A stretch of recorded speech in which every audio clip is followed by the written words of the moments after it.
The broadcast is now starting. All attendees are in listen-only mode. Welcome to today's Marketing Clinic with your hosts, James McDonald and Craig Proctor. Well, thank you very much, Andrea. And I'd like to start by welcoming our participants to our ad clinic session here today. I want to thank everybody who uploaded ads for us to take a look at. We've got some really good ones here, as a matter of fact. We've got some others that need a little bit of work, but that's cool. That's why we do these every Friday.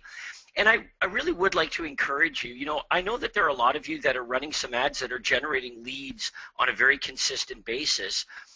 I'd love it if you'd upload those ads. Let us take a look at what you're doing that's actually working for a couple of reasons. Not only because it's very likely that we might be able to offer some suggestions to make them work even better, but also it'd be really instructive for your fellow coaching students to see what you're doing that's working well for you, whether they're pay-per-click ads, Facebook ads, doesn't matter what it is. Whatever you're doing that's successfully generating leads, upload it to the ad clinic file. Let's take a look at it and let's see what we can do.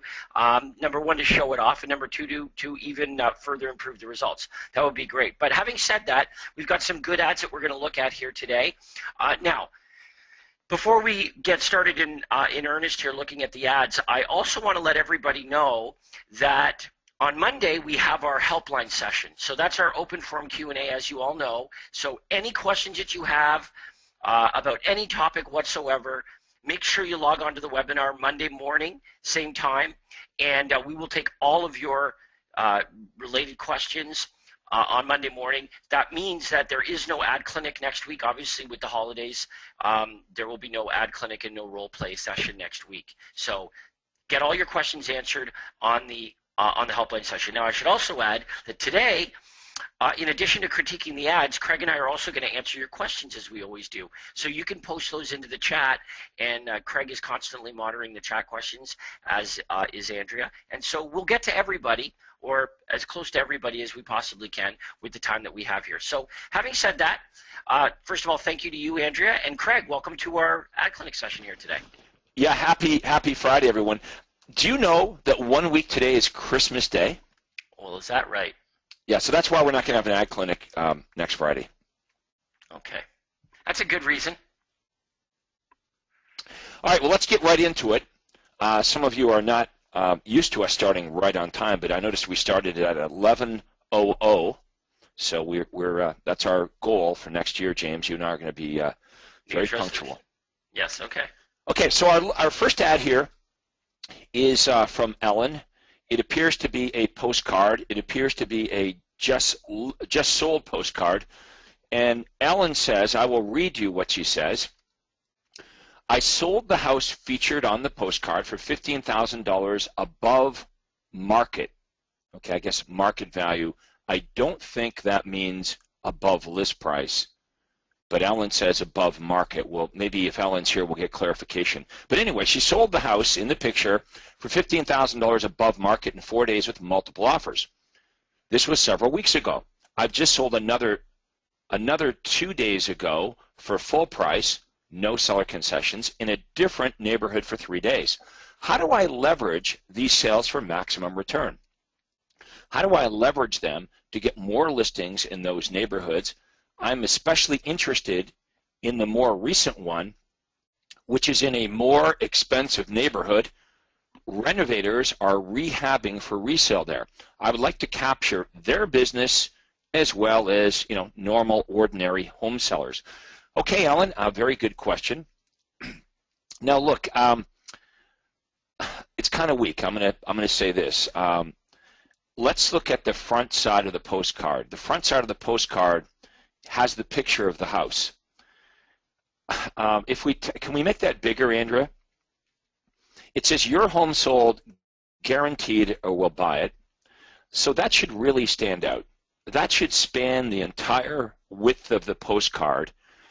And what I'm trying to see here is, where is the call to action? Because I don't see any call to action. I don't see where we're actually telling prospects what it is you want them to do. Now, I'm sure, Ellen, you know what you want. You want them to flip the postcard over and to see a picture of you and Barry and to call you. But what if they don't flip it over? I'm just saying there's no offer there. So if we go to the ad generator, which we will in just a minute, you're not following the formula, okay? So we'll go to that in a minute. But let's look at the back side of the postcard. Now, we have to assume with direct mail that they may not flip the postcard over. So the back side has to sort of be considered as a separate marketing piece from the front side. If we look at the back side, I don't think we're making really efficient use of the real estate on the back side of that postcard. I think we could do better. Like we've got Remax Allegiance, that's huge. But unfortunately, your offer's really small. It says under Barry and Ellen's picture, all real estate agents are not the same. Well, that is the truth. For automated details on our guaranteed sale program, call. Okay, so Ellen does have a call to action here. So that's good. That's what's lacking on the front side. So it says to ask for a report. It should probably say a free report that explains this program or the benefit of this program. Again, we'll go, Ellen, we'll remind you of what this should look like in a minute when we go to the ad generator. But I don't think, if I was a prospect, and you guys tell me if I'm a prospect and I just look at the back of Ellen's card and I don't flip it over, it's got a picture of Barry and Ellen, and then it says for automated details on our guaranteed sale program. I don't know what that means. I don't know what a guaranteed sale program is. On the front side of the postcard, I think every seller would understand that, right? It says your home sold, guaranteed, or we'll buy it. So here's what's going on here, Barry and Ellen. You've got like part of it right on the front of it and part of it right on the back. But what you should do is have all of it on the front and all of it on the back. You've got to assume like they're not going to flip it over and connect the dots. So, you know, you might want to run a headline like this: your home sold in X amount of days, or your home sold, or we'll buy it. We have lots of different variations of this headline. No gimmicks. So what do we have here? We have a headline that explains to anybody how this works. I mean, the headline really explains sort of the offer, right? Your home sold in 120 days, guaranteed, or I'll buy it. No gimmicks. For information on this free, exclusive, guaranteed sale program, order a free report. We've got a domain name, a recorded message, and they can call you. Now, of course, the best prospects will call you, no doubt. But there's a whole lot more prospects that are not ready to speak to Ellen, Barry, Craig, James, or any real estate agent. They just want to get the information, and they're not quite ready to have a conversation with a real estate agent yet. We don't want to give up on that business because, believe me, that's the majority of prospects out there. So you've got the right idea there, Barry and Ellen, but I'm going to predict that that postcard, if you've sent it out, is probably not going to work that well. Okay, the front side, again, does not have any call to action at all. You're not telling prospects what to do. It's a headline. It says your home guaranteed, or we'll buy it. To get the details, I got to flip it over to find the call to action. If I flip it over, if I just look at the back side, I don't understand what a guaranteed sale program is. For automated details on our guaranteed sale program, I don't know. Every real estate agent says that they guarantee they're going to sell the house. So I guess Ellen just guarantees, you know, that she's going to do a good job like the other realtors. I don't know what that means. Just a James, couple anything you want to add? Sorry about that. Just a couple comments before you go, James. It was 15,000 above list, and no, it has not worked at all yet. Okay. So Ellen, wouldn't that sound way better if it said $15,000 over the seller's asking price? Yeah, what you're really talking about, Craig, really is a statistical USP, but it's done in a third-party endorsement, right? So it's a testimonial for a statistical USP. You sold this home for $15,000 over asking price in 4 days. That's pretty effective. It has to be seen, though. So this is what it needs to say. Right now, it just says sold in 4 days. But the big point here is this property sold for $15,000 over the seller's asking price. So what I would have is I would have over top of like the picture of the house, maybe to the left of the house, I would have it a picture of the sellers. Maybe how about the sellers are in front of the sold sign, next to the sold sign, in front of the house, and it's got a testimonial that says Barry and Ellen sold my house in only 4 days for $15,000 more than our asking price. That's the story. And then you still got the headline at the top, your home sold, guaranteed it will buy it. Here's what we'll do. Ellen, here's what we're going to do. We're going to work on this, and we're going to rework this postcard for you. Do you think that you could get a picture, the same picture of the house, but get the sellers in front of the house and get some kind of testimonial that says, Barry and Ellen sold my house in only 4 days for $15,000 more than my asking price.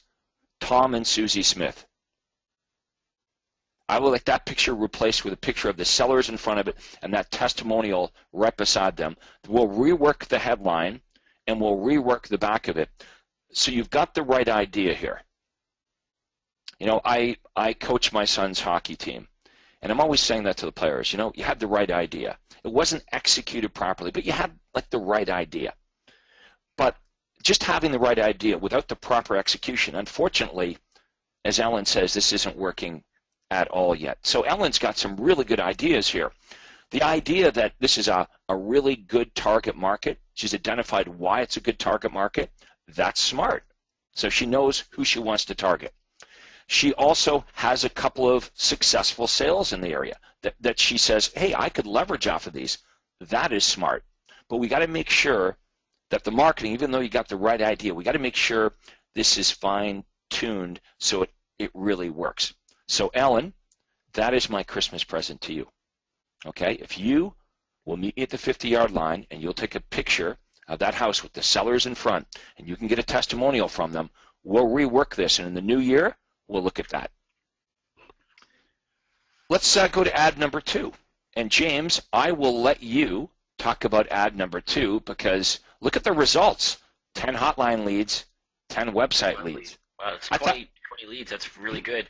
But I thought print advertising doesn't work. I mean, nobody does print anymore.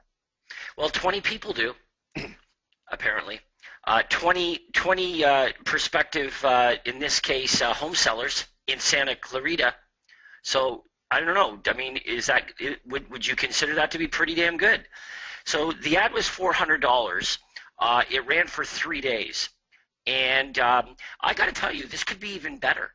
This ran in the entertainment section, and I would love to see you test running this ad closer to the front of the newspaper, surrounded by community news. But even having said that, still generated 20 leads responding to beware of home inspection pitfalls before you put your Santa Clarita home up for sale. This does a really good job of mimicking the article above it. So if you take a look above, you can see, you know, this looks like another article in the paper. I'm telling you, that's why this works so well, is because when you do read the newspaper, what you do is you scan the headlines. And if you scan a headline and it appeals to you, you're likely to read the copy. But if you see it as an ad, you're very likely not going to read it at all. It just gets zapped in your advertising radar and you don't even notice that it's there. So the key is you want to create your article to look like an article, not like an ad. And our member has done an outstanding job of that right here. The headline is very good. It mentions Santa Clarita right in the headline, which is great because it is residents of Santa Clarita that are reading the newspaper. And it talks about those that are planning on putting their home up for sale. The column width is really good. I mean, everybody looking at this can say, this looks like an article written by the newspaper. Exactly, bingo. And that's why it works so well. What you want to do, all right, is 2 things. Number 1, you want to work with the newspaper in getting the cost down. And I'll tell you how you're going to try to do that. You know that when you run an effective editorial ad in this newspaper, you get a very good response. This is worth hundreds of thousands of dollars to you with good lead conversion. So knowing that, you can commit to running an ad in the newspaper on a regular basis, whether that's every week, whether it's every other week, but you can commit that you will run an ad every week or however often in that newspaper because you know it works. In return for your commitment to running the ad, though, they should be able to give you a break on the price, and you shouldn't be spending $400. After all, how much easier would their job be if they knew that every week they didn't have to call you, They could just run your ad. And maybe they had 3 or 4 different editorials to rotate through.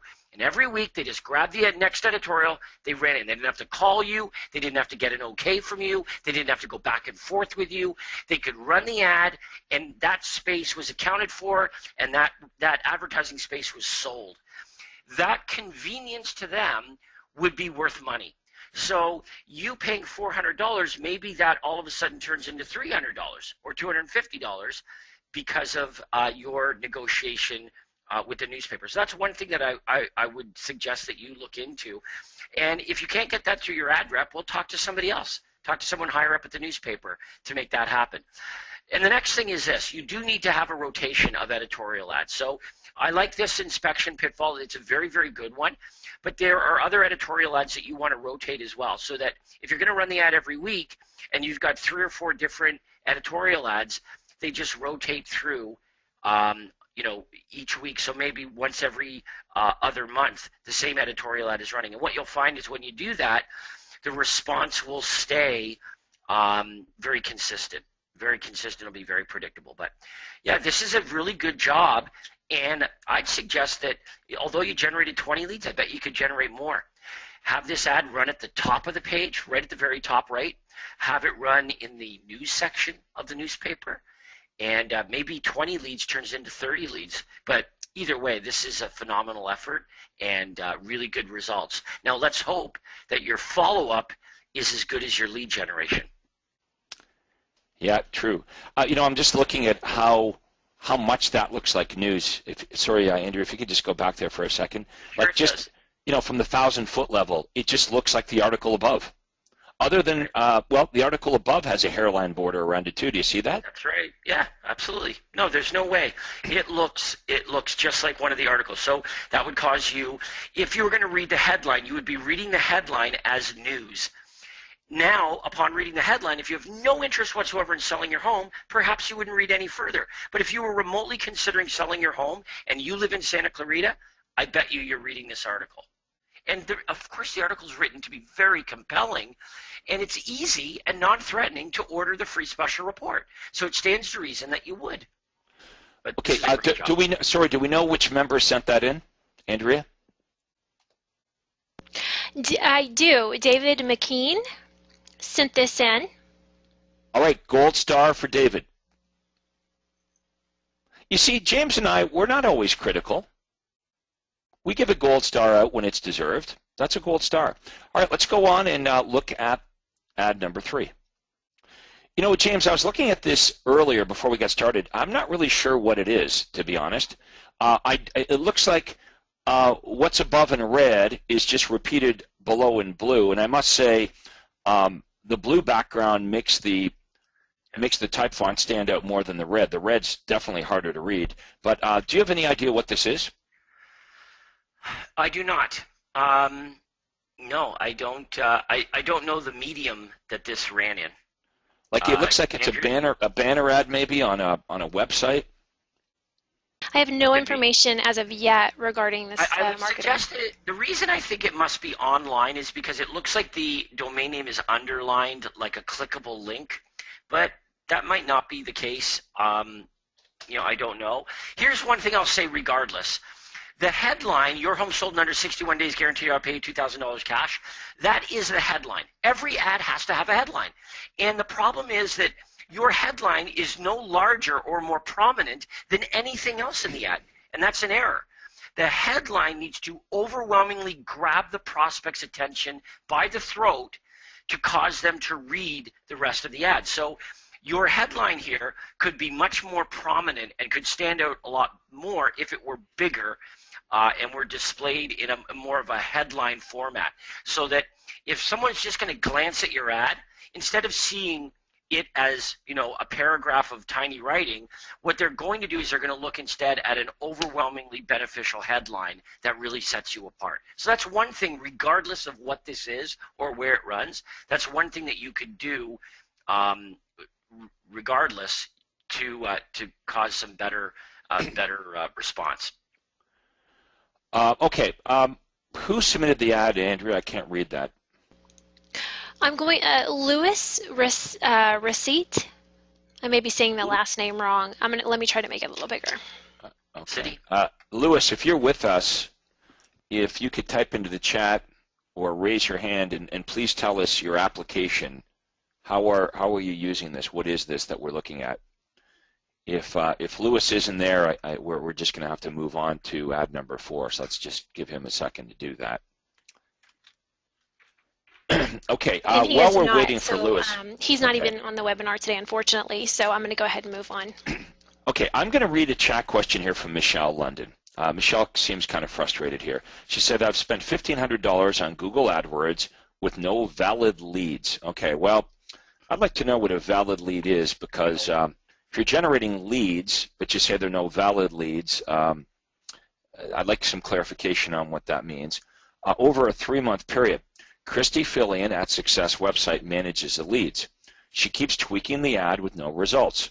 My coach says we need to test, and I am, but with no closed sales. I can't afford to keep testing.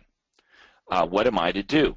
We have tried classified ads with no results, but with ads approved by our coach, we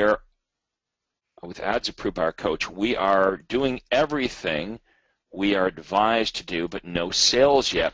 We can't afford to keep testing. Okay, so Michelle, what I'd like you to do is, since the lady at Success Website, Christy, has not been able to help you, and apparently your coach hasn't been able to help you, submit your ads to James and I, okay, and let's have a look at these. So in the new year, I want you to send the ads. Like there is no reason for anybody not to be successful with this. I will say this, for some of you, it takes a little longer than others. Of course, James McDonald and I, we love it when someone joins the coaching program and right out of the chute, they run a couple of campaigns and it works right away, and they're absolutely thrilled that the program's working so quickly. Michelle has typed in here, no valid phone numbers. Okay, so Michelle, let's do this. Why don't you email Andrea, send Andrea your ads, okay, an example of everything you're doing, and I'm going to look at those over the holidays. So that's what I'm going to do. I'm not going to think about anything else. I'm going to think about Michelle's marketing over the holidays, and then what we're going to do is we're going to submit those ads during the ad clinic. We'll do that sometime in the first half of January. And Michelle, let's you and I work together on this, okay? Let's figure it out, because if it isn't working, that's the great thing about this. If it's not working, there's a reason why.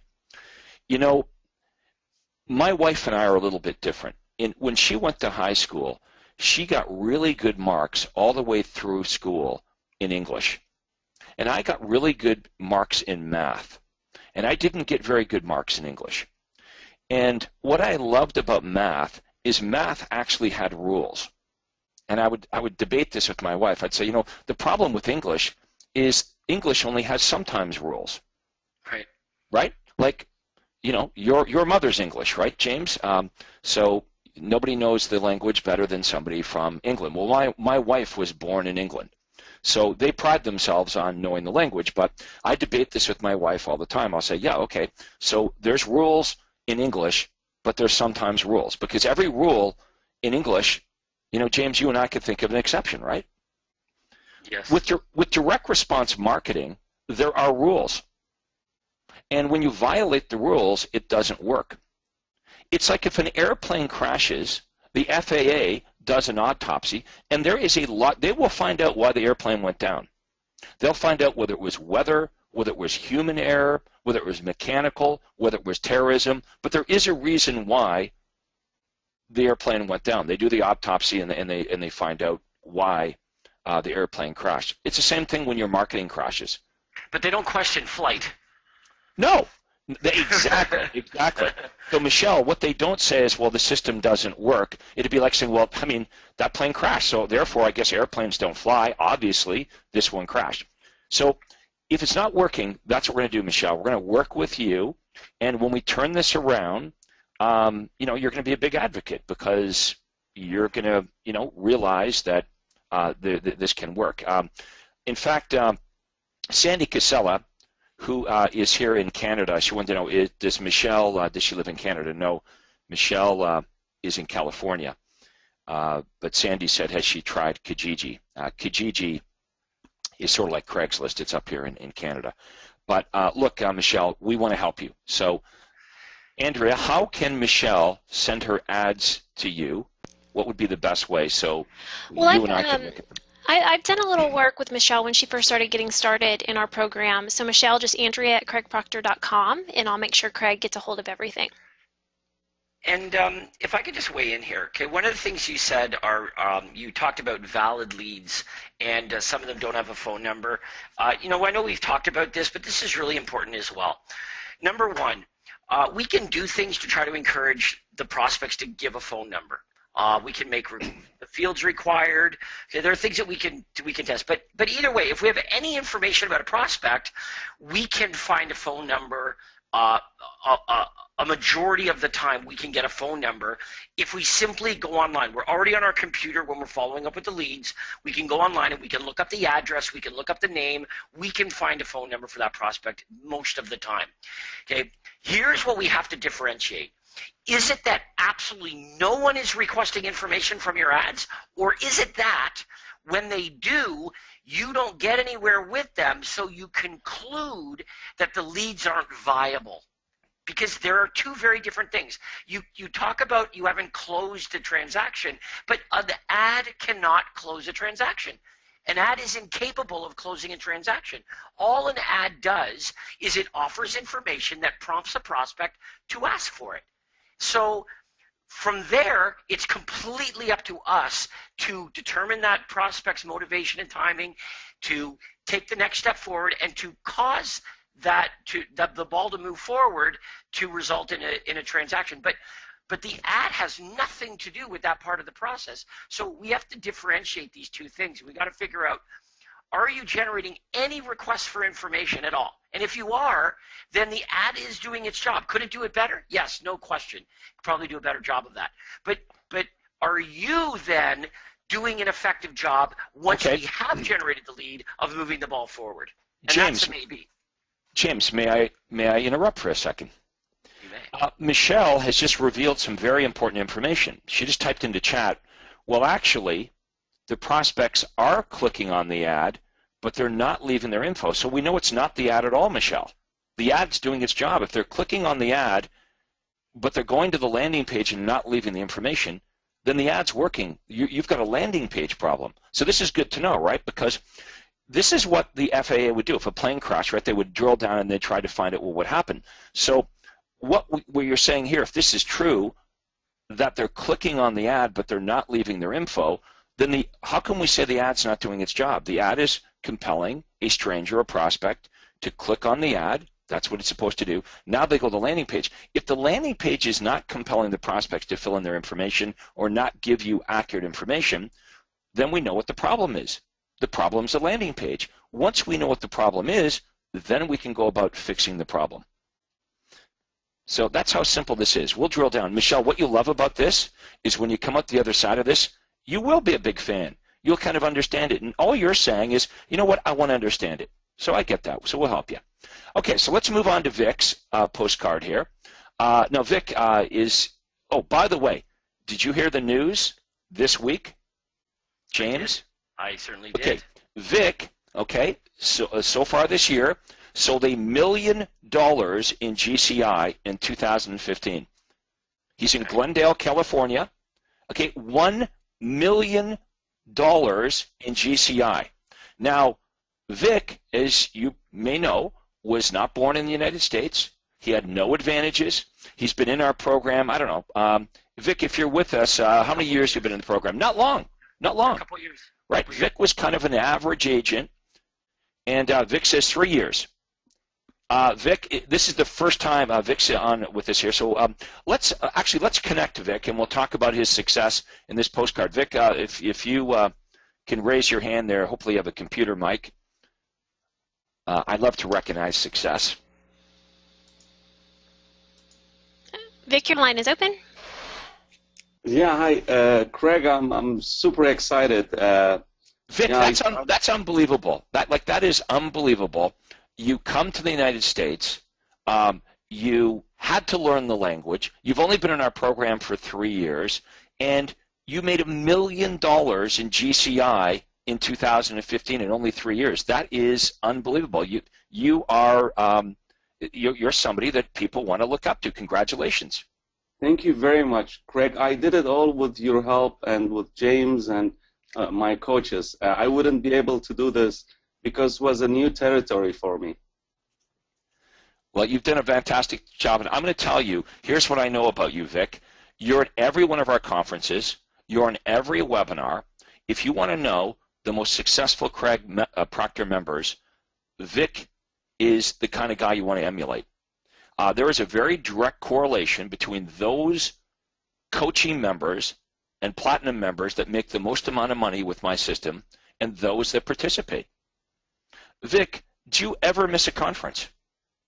I missed one or two, but I was told by my coach I don't need to attend it. Okay, well, that was in what, 3 years? Yeah, in 3 years, yeah. Right. You're on all the webinars. Now, they kind of tease you, Vic. What do people kind of tease you about? That you ask a lot of questions, right? They kind of tease you about it. But you know what? You've got the last laugh, don't you, Vic? Because you ask a lot of questions. You always sit in the front row. But who's making $1 million this year? You, not them. That's right. That's right. Great. All right. So let's have a look at your postcard here. Okay, the only thing that you can do a little bit better on the front of the postcard, here's the crazy part, Vic. You did it properly on the back of the postcard. You see on the back of the postcard, your headline is the same, right? It says, your home sold guaranteed or I'll buy it. But you actually have a call to action. If we can make that a little bigger, Andrea, so people can see ad number 4 and ad number 5, which is just the front and the back of Vic's postcard. Even guys like Vic that make $1 million a year using the program still make small little mistakes. Now, this is a damn good postcard, believe me. But look at this. On the front of the postcard, it says, am I able to use a little pen here, Andrew? Can you look at the call to action there? It says under the headline, it says, to discuss the sale of your home, never obligated to sell, call Vic. So if I'm interested, the only option I have, Vic, is I have to call a big, bad real estate agent. That's called threatening. And you've heard me say many times before, the best way to generate a lot of leads is to make a non-threatening offer, as well as giving the prospect the ability to contact you direct. Now, the funny thing is you know that on the back side of your postcard. Isn't that kind of crazy? You do it properly on the back side, but you don't do it on the front side. Also, a member wanted to point out there is a typo. To discuss the sale of you home, you might need to add an R on the end of that. Thank you. Hey, Vic. Yes, sir. You've done pretty good. 3 years. Yes. Like you are awesome. Where do you let me ask you this? Where do you think you'll be in another 3 years? The funny thing, Craig, I lost 270 buyers and sellers during those 3 years also. During the last 2 years that we assigned to OSAs and myself, and we lost them. I would have hit 2 million in 3 years if we didn't lose those because of our follow-up. I think next 3 years I should hit, the way we're going, we should hit 3 million, in next 3 years. That's what I'm shooting for. We see what will happen. Well, you know what? If you shoot for 3 million, you only end up at 2 million. It's still pretty darn good. Now, did everyone hear what Vic said? He lost a lot of business, even though he did $1 million in GCI, that his biggest mistake was he didn't follow up the leads enough. That was your biggest weakness, right? You were good with lead generation, but as James McDonald just pointed out, the lead can't sell itself. You can't take a lead to the bank. Generating a lead isn't going to turn into a transaction unless you do all the follow-up steps and presentation steps. So when Michelle, for example, says, well, I haven't got a closing from this, well, the lead is a good first step, but a lead or an ad is not going to result in a closing. In fact, the opposite can happen, and that's what happened to you. You generated far more leads than closings because you had to learn, and you did learn the hard, expensive way, that you had to improve your follow-up process. And you're saying today that that's your biggest opportunity, that the lead generation is the easy part. Once you tighten up your follow-up, you could go to $2 or even $3 million in GCI. Yes. Vic, you are a superstar. Thank you very much, sir. Thank you. All right, thanks, Vic. Let's move on to ad number 6. Oh, sorry. Keep that up for 1 second. A few questions. Vic, are you still there? Maybe we lost him. I can pull him back. Okay. Yeah. So people are asking which company did he go through to get that card? They want to know who printed it. And then another question, Vic. Alan Levy's asking, there's no place for the address. Is this a postcard? Ad number 5 at the very bottom. Oh, I'm sorry, Vic. I unmuted your line. Go ahead. Yeah. It's EDDM. We send it. We tested this actually. We send it to 5,000 people, and we also sending it to expired and for sale by owners. How are you distributing it though? It's EDDM. Okay, every door. Okay, so so you don't need to have a mailing address and all that stuff. That's what Alan's concerned about. If you remember Alan's postcard, if we can. Andrea, go back to Ellen's postcard. You know, I said it wasn't very good use of the real estate on that postcard because she's got all this space for the address. But with Every Door Direct, you don't need any address. So that's the answer, Ellen. Use EDD, Every Door Direct, and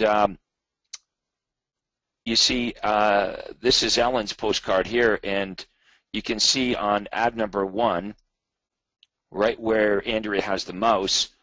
I'm assuming, Ellen, you've got this great big space and you're actually mailing it to somebody's specific address, where I don't think you need to do that. You can probably hit those neighborhoods by just doing Every Door Direct and sending it out to the streets. Do they do that by zip code? Is that how it works, Vic?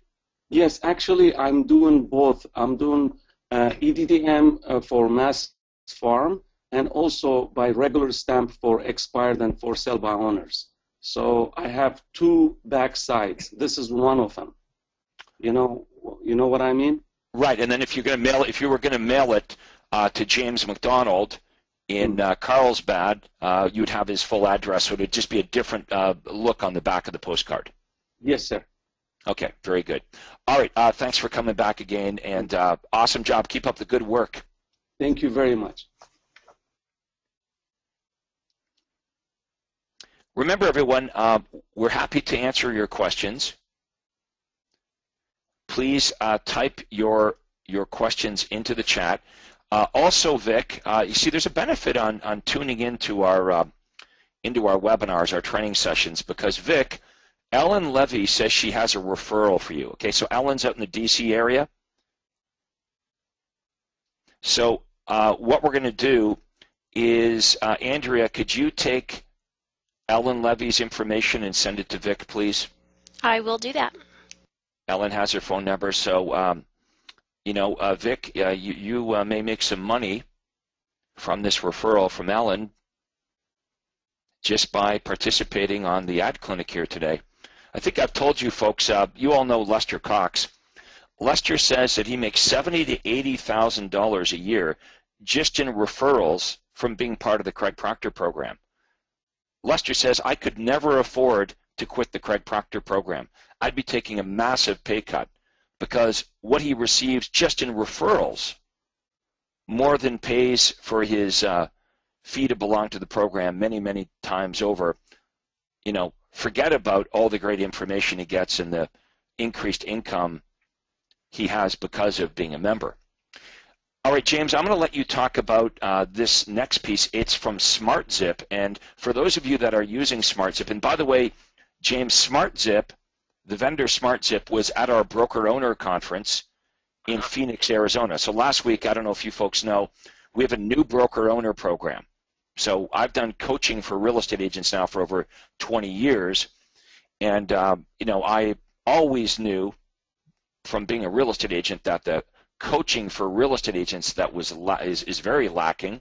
And you've heard me lament about this, that it seems that most of these real estate coaches, if not all of them, have one thing in common, which is they've never successfully done what they teach real estate agents. So I got a real problem with that.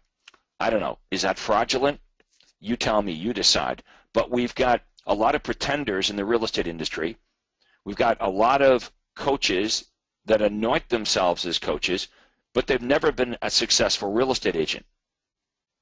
Do you know a lot of the coaches haven't sold a house for 20 or 30 years? Do you know that some of the successful real estate coaches, gathering large crowds, have never had a real estate license ever? But they're going to tell you how to get rich in being in real estate. So anyway, I thought all that was bad, but you should see the lack of training for broker owners. It's even worse. So I decided that was, at the beginning of this year, that was a big opportunity. So we started a coaching program for broker owners. And some of you that are with us here today were at that meeting. We were at the beautiful JW Marriott in Phoenix with a whole bunch of broker owners. What I love about the broker owners, by the way, James, I think I mentioned this to you yesterday, they really are truly business people. They are. A lot of people get into real estate. It's because they couldn't get a real job, so they get into real estate. But broker owners, think about it. They actually invested to buy a business. So I was in front of a large group of very motivated business-like broker owners. And what we're teaching them is how to recruit agents using the same techniques, okay, direct response marketing. You see, for a broker owner, their customer is you, the real estate agent.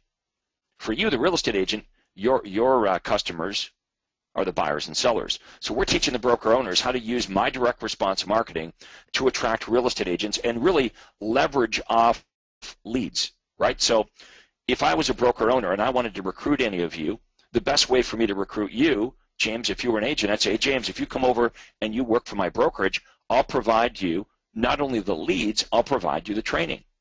So we're teaching lead generation, how to leverage that off for recruiting, how to recruit the agents, what the marketing needs to look like, the onboarding process. How many of you have ever joined a brokerage before, and once you decide to join, they say, hey, well, good luck. And you're like, okay, what do I do now? So that's a mistake a lot of broker owners make. They recruit an agent, and they don't train them. There's no onboarding, and the training has to be on a regular basis. So anyway, that's something new that I'm doing. So if any of you are broker owners, by the way, or you want to be a broker owner in the future, you may want to inquire about the Craig Proctor Broker Owner Program. So James, SmartZip was there. They presented. Now I have licensed to SmartZip my content. And I'm going to say off the record, don't repeat this, their copy on their postcards was pretty crummy. It was pretty weak. So when any of our members, when they were doing business with SmartZip, we'd hear the same thing that Michelle's saying, like, I tried this, it's not working. So I looked at the SmartZip content, and we realized, holy cow, this is not what we teach our realtors at all. So SmartZip said, well, look at, Craig, you're kind of the king of lead generation. Can we license your copy for your members? I said, sure. So these postcards, they're using my language. So find out what homes in your neighborhood are selling for, free service. Now, SmartZip, the way this works is they have behind-the-scenes analytics, and they're able to tell you the top 20% of movers in any community. Okay, so don't ask me how they do this, but well, here's some of the things that they look at. Thousands of data points. Well, okay, so here's the kind of things they look at. So they look at, James, how long have you lived in your house? Like SmartZip, when they're doing their presentation in Phoenix last weekend, was it last weekend? Yeah, last weekend. They said, a lot of real estate agents think that, well, SmartZip, all they do is they tell us, they look at, the average statistics of how often people move, and so you're just getting a list of home sellers that have been in their house for 7 years or longer. He goes, that's only one criteria. But here's some of the other things we look at. We look at their income. We look at their age. Okay, so if they're 65 years of age and they had 4 kids, well, guess what? The 4 kids are probably gone. There's a high likelihood that this couple may be selling their house to downsize. So they look at, they use science, they use logic. Let me explain, because I've done a lot of work with them over the years that they've been coming to all of our seminars. And here's the key to how they do it. Okay, watch this. What they do is they look at the common threads among the people that do move in a particular area. So they take all the people that actually sold their home in a particular area, and they look at the common threads among the people that sold. They find out what's the common thread among their age, how long they've lived in the home, anything like that. Then they can apply that to anybody else who has yet to move, and sure enough, when they do it, they're amazingly accurate. In other words, when they say this person is likely to move in the next 6 months, it will shock you that within the next 6 months, they're listed for sale. Like, they're right. And it's not because they use a dozen different pieces of criteria. They're using hundreds, if not thousands, of data points to figure out who is likely to move. Then what they do is they actually market directly to those properties, to those homeowners that are likely to sell. The question is, when they market to them, what is it that they're sending? Now, this is where Craig says what they send to somebody that's thinking about moving isn't all that strong, and it definitely could be better. Now, in the example that we're looking at here, Craig, from Julia, she's created a message here. This is a Smart Zip message. And first of all, I just want to read what Julia wrote on here. It says that I recently sold this duplex, so I'm testing utilizing a local photo of a property in La Costa Meadows. But there really is no correlation between the offer that you're making in the ad and this property in La Costa Meadows.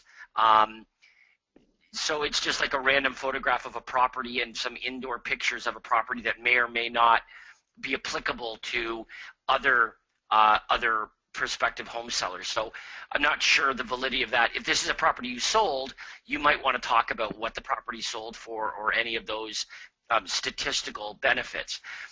The bigger thing, though, is this. In your call to action, so first of all, your offer here says find out what homes in your neighborhood are selling for. If you're targeting La Costa, then why don't you say that right in the headline? Have it say, find out what homes in your La Costa neighborhood are selling for. Really make sure that for anyone sorting their mail who lives in La Costa, that they understand that this information is specifically for them, and they will deem it to be more accurate. But, you know, I noticed that in your call to action, it says teamplatinum.smarthomeprice.com. Now, I don't like that because, first of all, Team Platinum is in a different color than smarthomeprice.com. There's no www, so I don't know what the domain name is. Is it www.teamplatinum.smarthomeprice.com, or is the domain name smarthomeprice.com? They're in two different colors. I don't know why, so that means they're separate or they're not separate. There's no www. Remember, the call to action is critical because it tells the prospect what to do if they're compelled by the offer. So by thinking, oh, well, they'll figure it out. You know, there's a great expression in marketing. You've heard Craig mention this many, many times. The confused mind does nothing. Remember that. The confused mind does nothing. If I'm remotely confused about this, I just do nothing. So make sure you're clear. If it's www.teamplatinum.smarthomeprice.com, then say so. Include all of that right in the ad there so there's nothing vague. What I would like to see you test next, Julia, is adding a USP. A performance guarantee, more specifically. If you're going to do branded, and it looks like what you've discovered is branded is working better for you than less branded. You generated 6 leads. Well, they do have, James, they do, SmartZip does have our branded campaigns as well. They're licensed to use that as well. So yeah. Wouldn't you agree that maybe like on the less branded side on the front, okay, that looks fine, and on the branded side on the back, since we've got the picture of the realtor here, that's where you might want to promote your guaranteed sale program, whatever your USP is. Now, Andrea's pulled up the actual landing page. So, Andrea, it says enter your key code here. Can you enter the key code? I was looking on the key card for the key code, and all I saw was it says access key. So I wasn't sure if that was the key code. I was kind of confused on what I should enter. I think so. Can you make it bigger? Try it. See what happens. Let's see. Now, the cool thing about this, Brandon, that's my son, James. The cool thing about this, James, is when you go to their website, they remarket you. So many of you are familiar with this, like you go to Amazon, you go to eBay, and you're looking at something, and then they follow you around. So wherever you are, wherever you go online, you see these ads. So they do more than just postcards. I mean, once the prospect enters their information, they grab, they put a pixel. Okay, I think that's how they explained it to me. They put a pixel on your computer, and wherever you go, it identifies this pixel, and you're going to see offers from SmartZip. So can you enter that, Andrea, and see what happens? I tried typing in access key, and it didn't work. So I clicked on... There should be a key. There should be, but I don't know if maybe this is a proof of what she sent out, and maybe the access key is different per neighborhood, but it wasn't something that it accepted. And here's something else that SmartZip do, by the way, is they grant exclusivity for that zip code, right? So in other words, when you call them, what you're calling to determine what are the zip codes available in your market area. And once a zip code is taken, then it can only be taken by one. But here's the upside, and this is why SmartZip worked with Craig. The overwhelming majority of the realtors that purchase a SmartZip zip code do not know how to convert the leads. So they just quit. That's what, James is absolutely right. By the way, Timothy Kerrigan's typed in here, James is pretty much like your son. Yeah, well, he's worked with me for 20 years, so you've been around as long as him. So look, that's why you would have had me when you were like 8, though. That's the problem. Well, could happen. Look, SmartZip, James is right. SmartZip did contact me for that very reason. They came to me and they said, look, we have all these real estate agent clients, and they say to you what Michelle's saying. We're generating leads. The leads aren't any good. We don't have their contact information. So they had thousands of real estate agents that were generating leads, and they were saying what Michelle's saying. I haven't made a deal, not even one deal from SmartZip. Your system doesn't work. I want to cancel. So SmartZip came to realize that, as James mentioned, you can generate all the leads you want. A lead isn't going to, sell itself. But SmartZip can also say, over the last 6 months, of the leads that we've given you, did you know that 70% of those sellers have listed their home? Just not with you. Like, what do you say about that? Okay, so by the way, you and I are pretty jacked up today, James. By the way, all of you could do that analysis. If you think that, especially we could do this at the seller leads, if you're in the program here and you don't believe in the quality of the seller leads that we help you generate, all you need to do, this is a little homework assignment, we're at the end of 2015, just go through the year and cross-reference the address of all the seller leads you've generated with the Craig Proctor system into MLS. And if a whole bunch of those sellers have listed their home but with another agent, well, you've got a really hard time saying, well, those leads are no good. They were good for somebody else. So that's what Vic found out. That's what Vic said a few minutes ago. The biggest opportunity was I was generating these leads, and Vic could have said, well, yeah, the leads aren't, I don't have any closing from the leads, but he identified the problem. He wasn't doing the right things with the leads. Vic could have said, well, it's not me, it's the leads. But he identified the problem, he fixed the problem, and he did $1 million in GCI. Does everyone know what $1 million in GCI looks like? That's pretty good, especially when he's only been in the program for 36 months. Okay, we have a few other comments here about SmartZip that I want to point out here. First of all, Eric Harris, a couple things here. He says, James is directly correct for Julia. I am an excellent detective, and I tried her web address 3 times before I got it right. Well, Eric the confused mind won't do that. A prospect will not do that. Right, I'm saying Eric's trying right. Eric's trying harder to make it work than the prospect. Right. The prospect is never going to do what Eric did. Yeah. Yeah, and Eric goes on to say, Andrea points out another confusion point equals key code. Okay, now Jeff Kim, Jeff, if you have a computer mic, raise your hand, because Jeff Kim says I have some insights on SmartZip. So Jeff, are you able to? I have Jeff right come here. on audio with us. All right, cool. Jeff, I've unmuted you Jeff, on our end. Go ahead and unmute on your end by clicking the red mic button. Go ahead, Jeff. Hey, James, can you hear me? Yeah, how you doing? Good. Yeah, so I've actually been using, I actually came back from the Platinum Conference, and that's when I signed up for SmartZip. So I'm about like 3 months in, and I'm testing a lot of things with it. So yeah, I used all the postcards that you provided to them.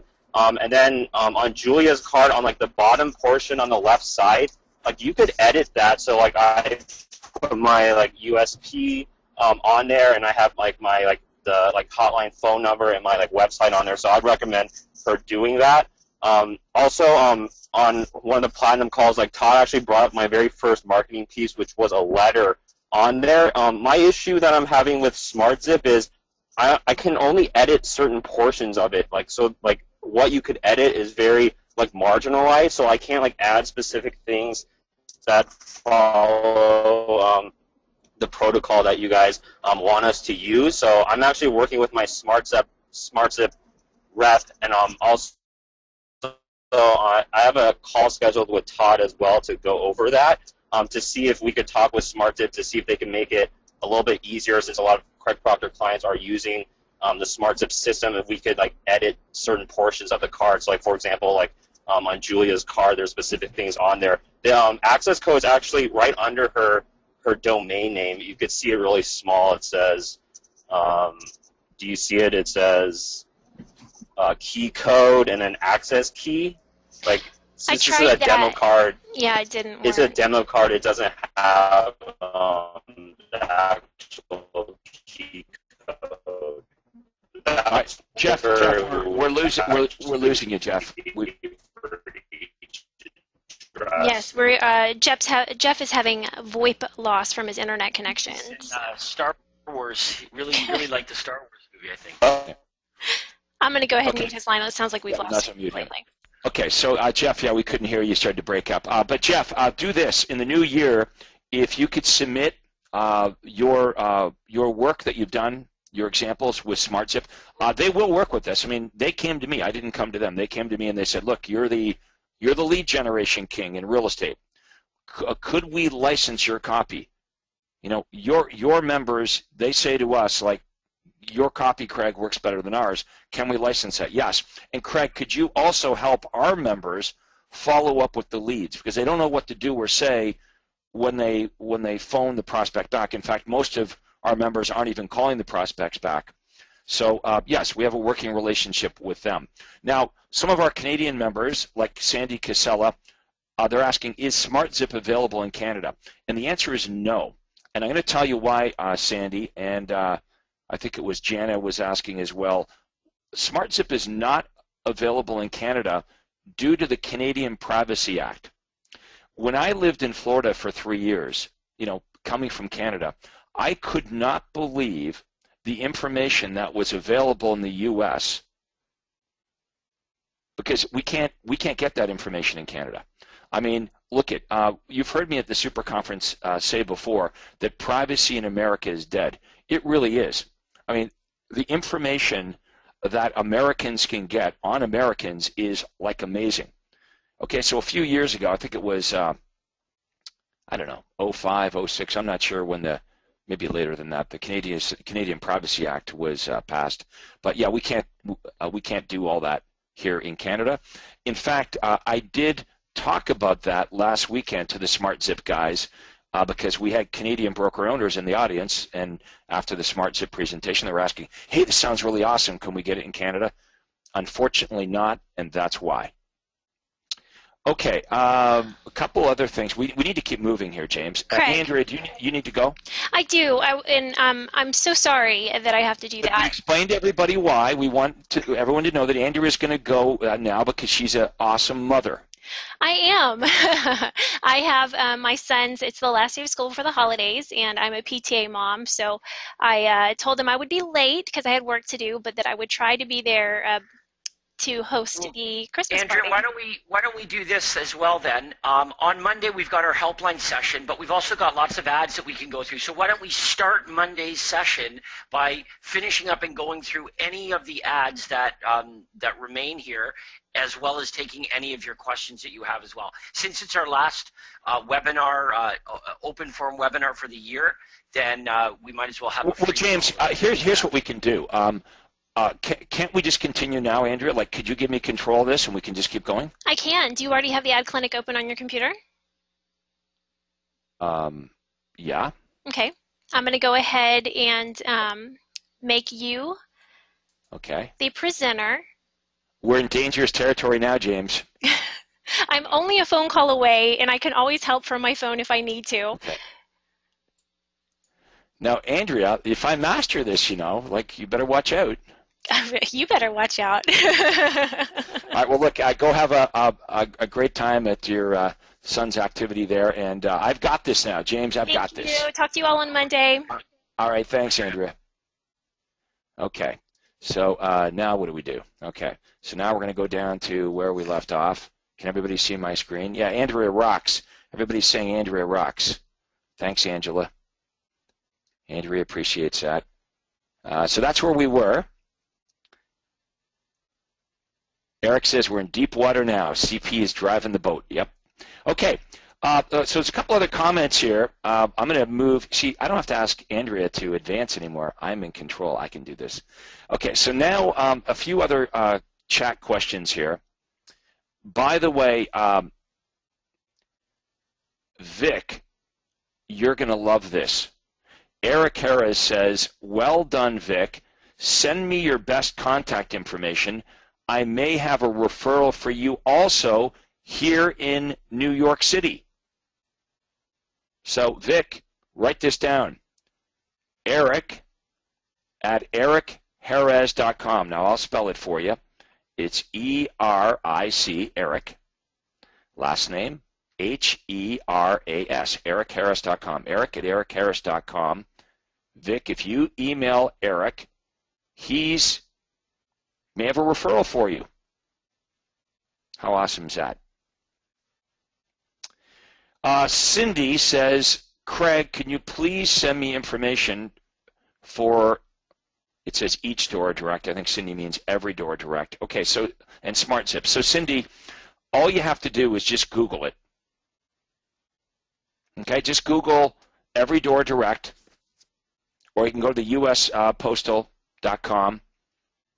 Okay, and man, I can do that. I'm just afraid I'm going to screw everything up. But do you want me to try to do that? I can try to go there. And same thing with SmartZip. You just Google them, you'll find them. And then also, Cindy wants information on my broker owner program. So Cindy, the best way to get information on that is just to call my office, 1-800-538-1034, and ask to speak to Jennifer. Okay, Cindy says, broker owner training program. I'm a broker owner, and I would like you to coach me on how to recruit and retain and grow a very large and profitable broker owner business. Do you know, this is a little bit off topic, but James, do you know that in our studies that most broker owners have such a crappy business that they have to keep selling real estate? It's not a business at all.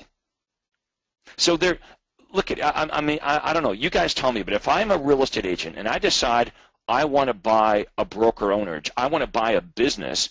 Shouldn't the business work so I don't have to? Like if the real estate brokerage is really working well, I shouldn't have to be out there selling houses. But most broker owners, their brokerage doesn't really work well. In fact, it works so poorly that they've got to keep selling houses. Do you see how that is actually worse for broker owners?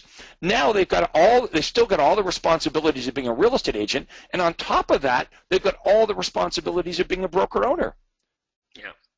So I've got to say I'm on to something here.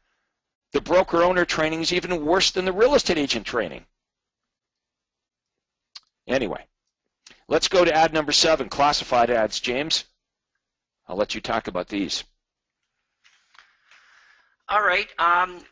Now, so this ran under real estate services, which is a problem because you know what? When someone goes into the classifieds of the newspaper, honestly, they're not really looking for a service. If they're looking for real estate, they go under real estate for sale. So running an ad under real estate services, you could run an ad that says free gold bricks and expect no response because no one sees it. Now, I know I'm speaking in absolutes, but honestly, you're not going to get nearly as big a bang for your buck running under services as you will running under real estate for sale. So you've got to take these ads, and you're either going to do one of two things. You're either going to run them in the classifieds under homes for sale, or you're going to take them out of the classifieds completely and run them in the newspaper. Just run them in the main section of the newspaper, preferably under remnant space. So in other words, anywhere where the newspaper has available space to run the ad, they could take these two ads and they could run them anywhere. And because it's remnant space, in other words, unused space in the paper, it's dirt cheap. And I would suggest that you'll probably generate more leads running these ads as remnant space than you will under real estate services because, you know, people that are looking to find real estate for sale don't look under services, they look under homes for sale, and they go through all the individual homes for sale. And, you know, let me point out one other thing as well. What you're offering here may not even be the best offer under homes for sale because you're not offering homes for sale. You're offering information on home sellers. So, yeah, these ads I think would better be served in the newspaper in remnant space. And here's what you want to do under homes for sale. Offer a free list of properties, whether that's distressed sale properties, upscale homes. But if you're going to run an ad under homes for sale, offer homes for sale. All right. Craig, I shudder to think what you're doing here. I am answering one of our members' questions. They want to know about the Every Door Direct program. And Alan Levy says, just show Cindy how to go to www.usps.com and look at EDDM. So here we are. We're at the United States Postal Service website. And go to mail. Where's that? Mail and ship. Yeah, let's see if it has it here somewhere. Go to search. Okay, maybe I'm an idiot, but I don't see it. Someone help me. It's under businesses. Hang on, under businesses. Every Door Direct. Thank you, Laura. There it is. Okay, so now watch this. That is the United States. Okay, this is where I live right here. Okay, now James. Well, you can do your Florida one, Craig, if you'd like. Yeah, I know, but I'm just saying this is where I live. See how cold it is up here? Now James, he lives way down here. And sometimes he gives me weather reports. He'll say, yeah, it's 85 degrees. And I say, well, up here it's really cold today.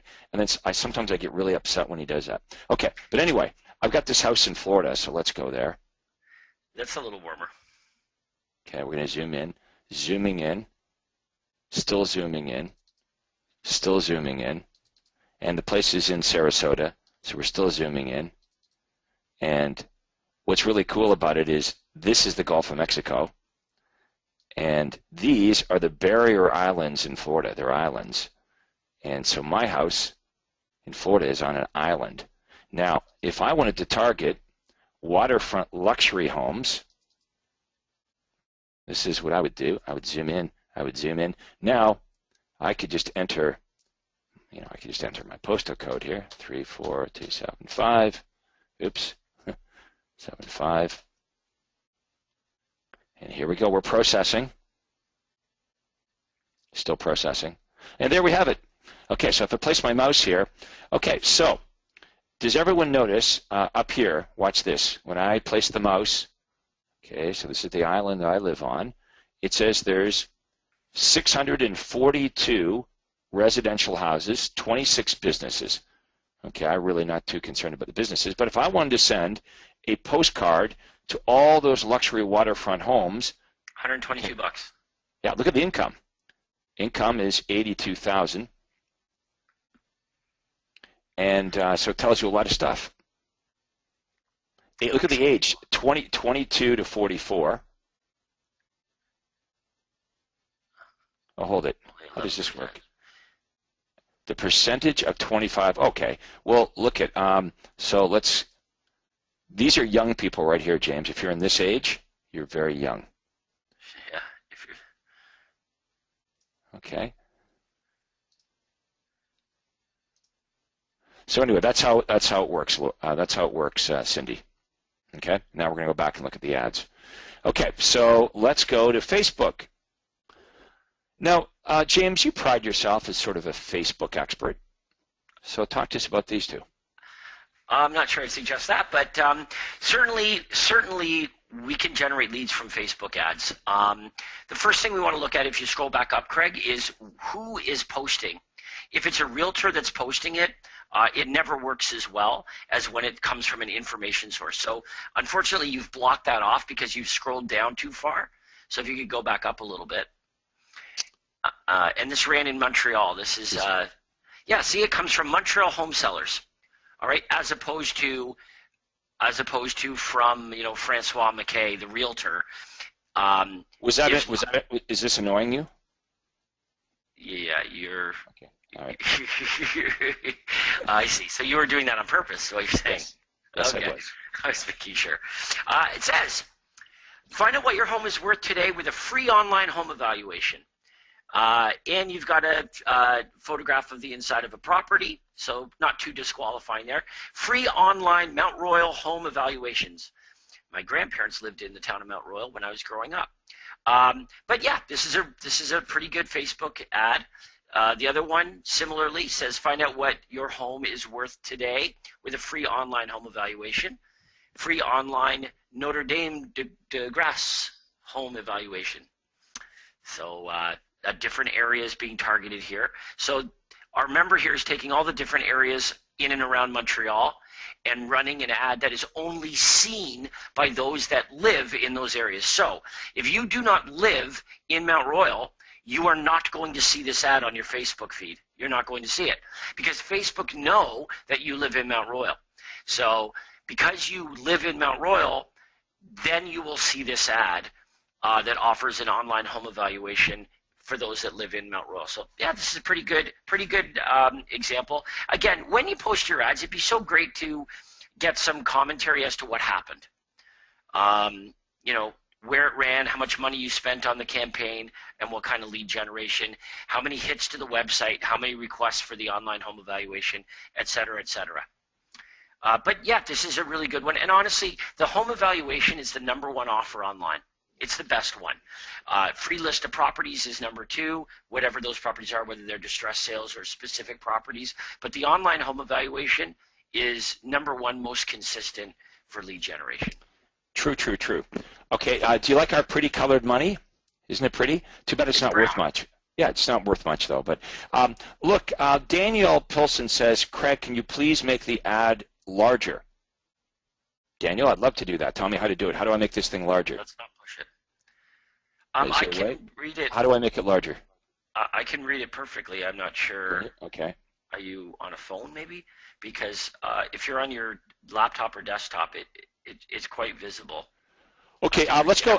Okay, Julio has a question here. Yeah, if someone can tell me how to make it larger without me, messing the webinar up, I'd be interested. Julio's asking a question, so let's go back to Every Door Direct. Here's Julia's question. Craig, how can an income of $82,000 afford a waterfront home in Florida? Okay, so here's what you got to know. Those are the waterfront homes, but also in this zip code are homes that aren't on the water. So James, what happens when you go from here over to here? These are like trailer parks and stuff like that. Okay, so anyway, that's the way it works with Every Door Direct. I would question the accuracy of that income as well, and also, maybe you have a lot of retired people where, well, that's true. They don't have any income. Between income and net worth, right? You know what? That's a good point. I think, like Craig, for example, you're a volunteer these days, right? That's right. I donate all my income to Jane. You have no income, and so you would skew the statistics on this quite dramatically. And I believe, doesn't Stephen King live somewhere in that zip code as well? Yes, down the street. Strictly volunteer, right? No income. All right, another Facebook. It's the same thing. We don't need to really, I don't know. Is there anything more you want to say about this? No. Okay. So hang on. We have to use our time wisely. Holy cow, we got a lot of ads. Yeah, we're going to have to finish this on Monday. Okay, so Facebook ad. Everyone see it? Facebook ad. Anything you want to say about that, James? Yeah, anytime you're advertising property. That has copper plumbing, that one. Yeah, I mean, honestly, you're doing this strictly to show your seller that you're promoting their property, but this is very disqualifying for 10 different reasons. This is disqualifying, and if 100 buyers saw this, 100 of the buyers would disqualify it. And what you'd rather do is you'd rather run an ad that offers a free list of properties under $500,000 in San Jose. Because anyone looking for a home under $500,000 in San Jose cannot disqualify that offer. So that would be a much better ad. And then you could say to your seller, what I'm going to do is I'm going to generate buyers looking for homes in San Jose under $500,000. I'm going to generate dozens of buyers. And the first property that I'm going to show them is yours. Dave Boyer, by the way, says each and every member can adjust their own screen size. Look in the upper left corner of the monitor and you'll see Zoom. Brilliant. You can zoom in. Everyone, you can make it as big or small as you want. This is a pretty good marketing piece here. This is a postcard, obviously a branded postcard. Your home sold in 21 days guaranteed, or we'll pay you $10,000. I would get rid of the explanation mark because that's confusing me. Just get rid of that. Then we've got a call to action. You're actually telling prospects what you want them to do. To discuss the sale of your home, call the Raise team at, or to get a free special report that details this exclusive offer. There is no hotline, and I would flip it around. I'd actually flip it around. Dare I take you back to the coaching set? No, I'm not going to because I'll mess this up. But if you look at the coaching set in the ad generator, we've got the non-threatening way to get the information, the free report first, the website, the recorded hotline, and then we've got the direct, call the agent direct option. But pretty good. I would rather actually the picture of the house be smaller or not there at all, and instead focus on the big benefit. Isn't this the ball game here? I want to use one of Andrea's little marker things here. Let's see if I can do that. Okay, yeah. Let's do. There it is, highlighter. Okay, so look at this here. Isn't this the most important part of the marketing piece here? But look at how small it is. Look how hard it is to read.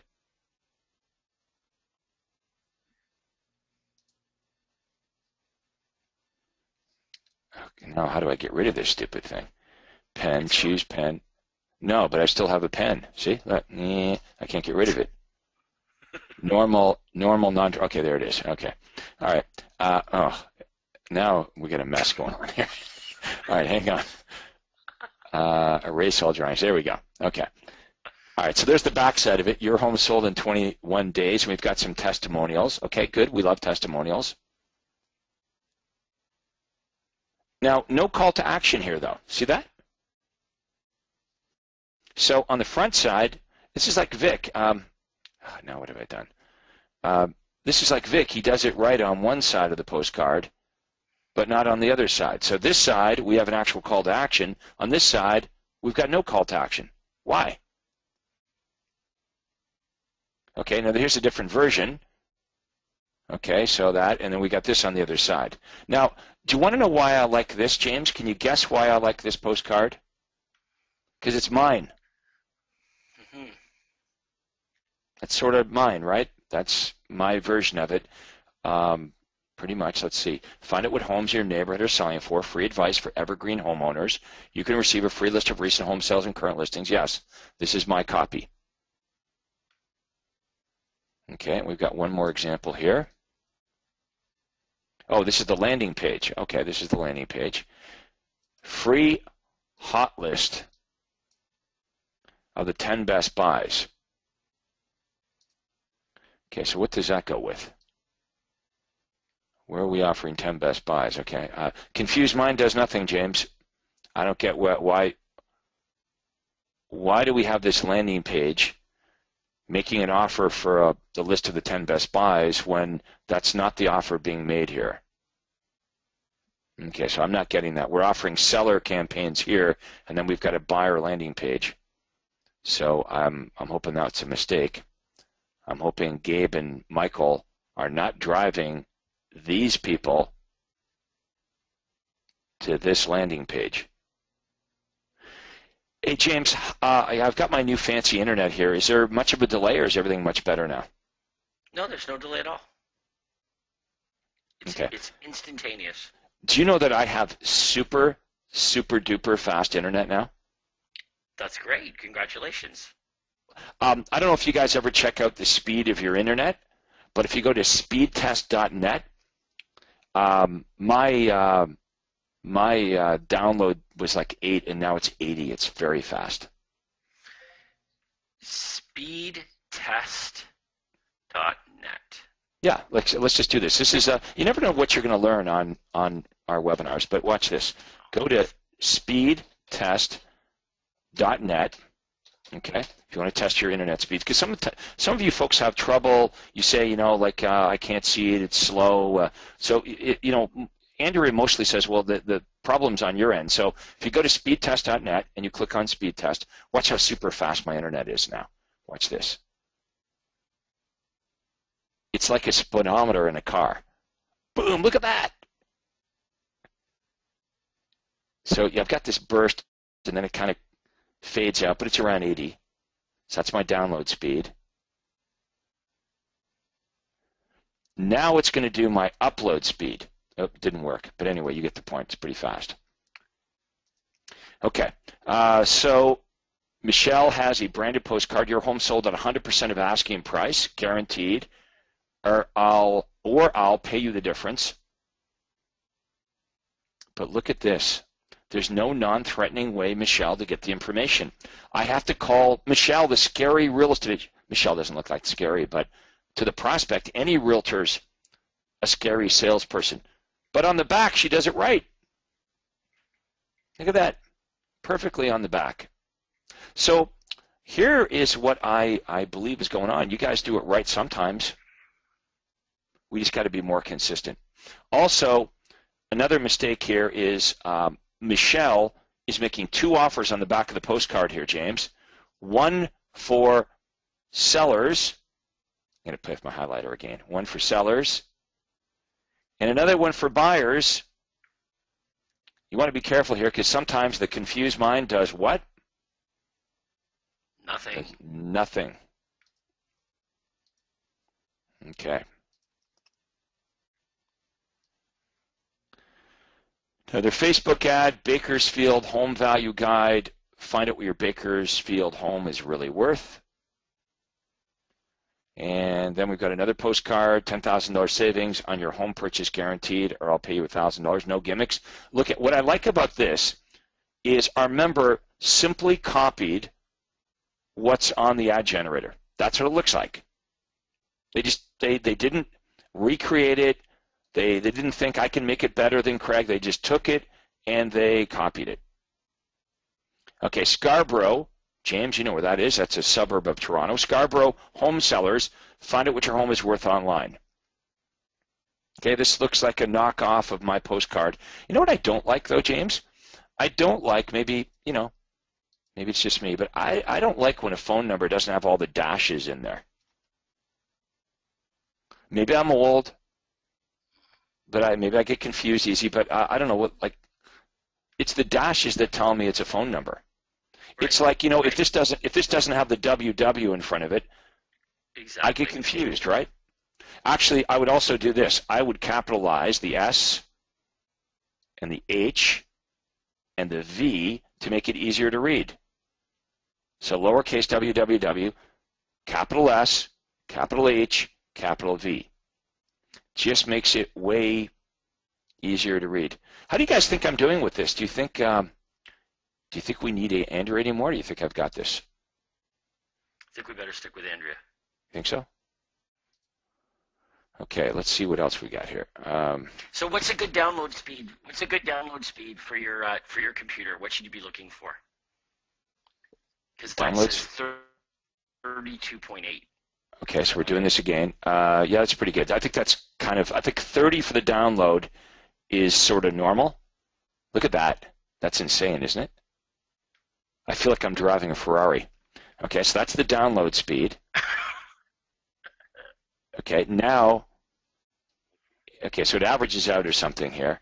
Okay, so it's going to be about, okay, and it didn't work. But anyway, then it does the upload speed.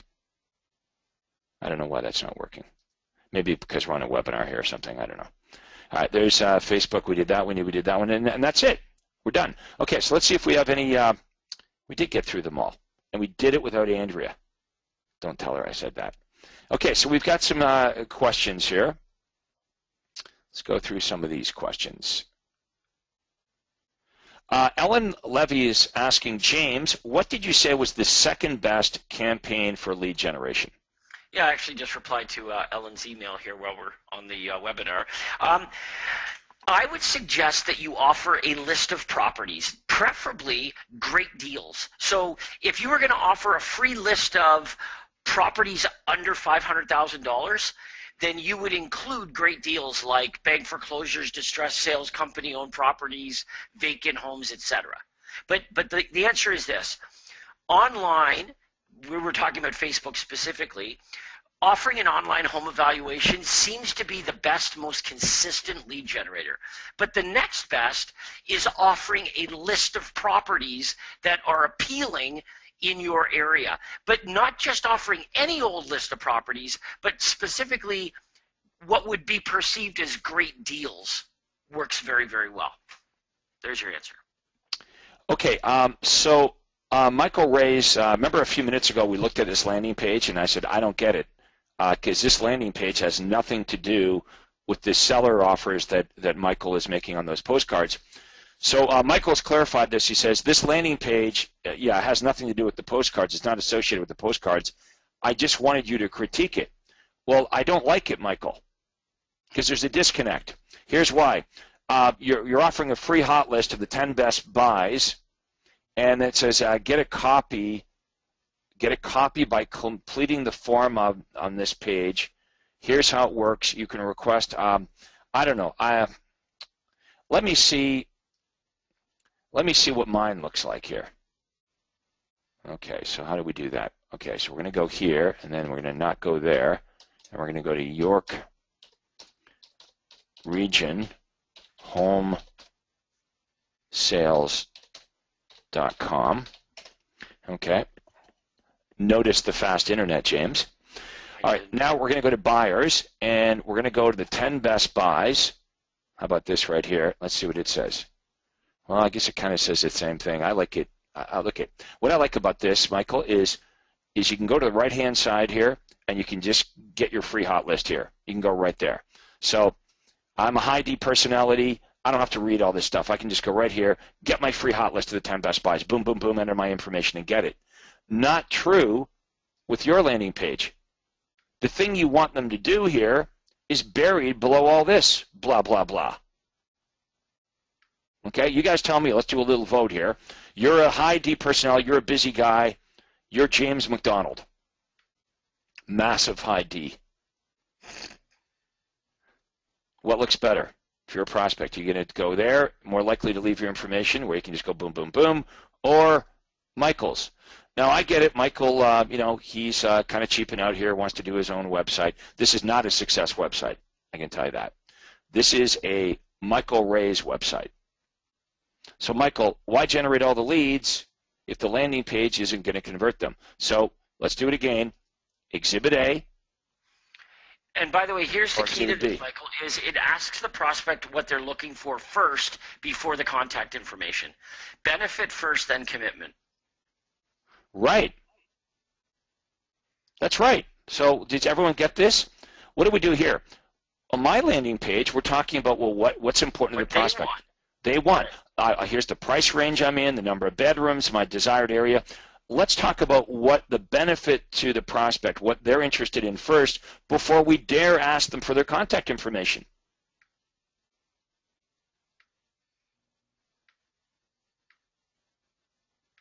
Okay? But we're not doing that over here. This is what we call ask backwards. We're asking for their information, commitment before benefit. All right, let's keep going.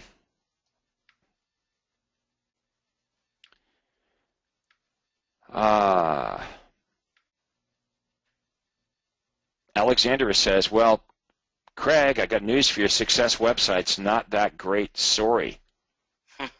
Okay.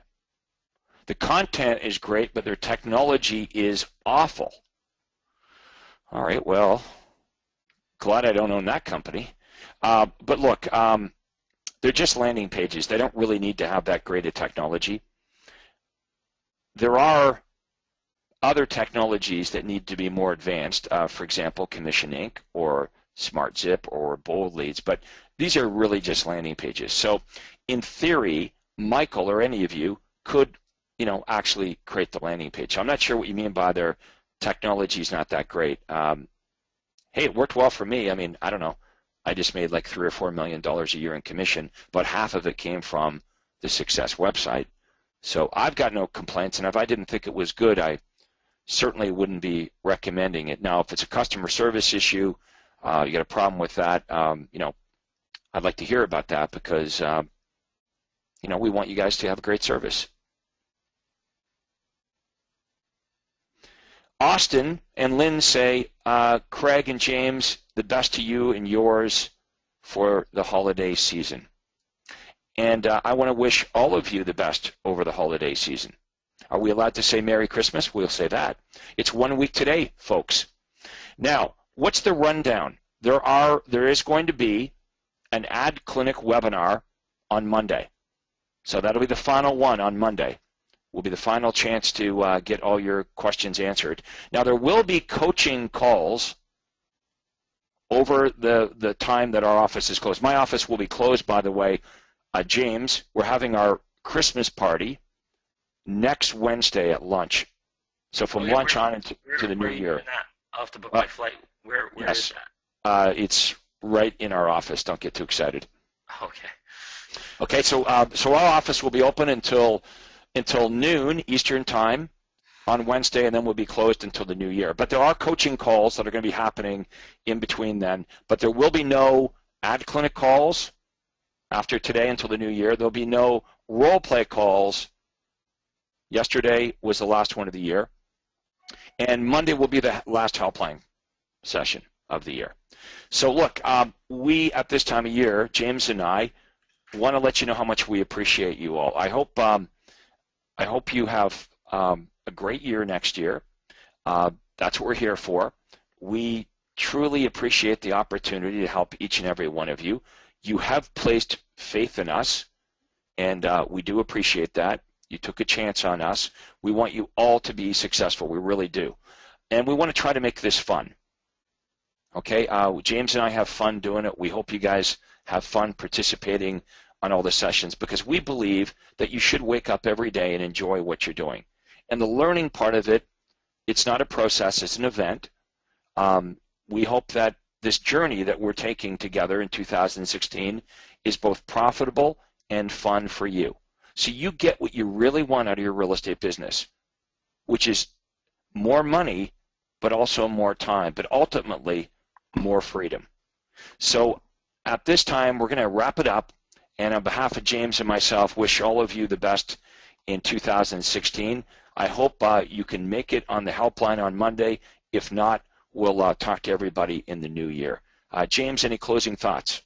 Yeah, I just want to wish everybody a Merry Christmas, a Happy Holidays, and yeah, it's really a lot of fun doing these, and we really want to make sure that everyone has an awesome 2016. So let's hit the ground running.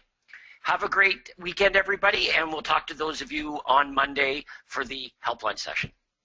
Thanks, everyone. That concludes today's webinar.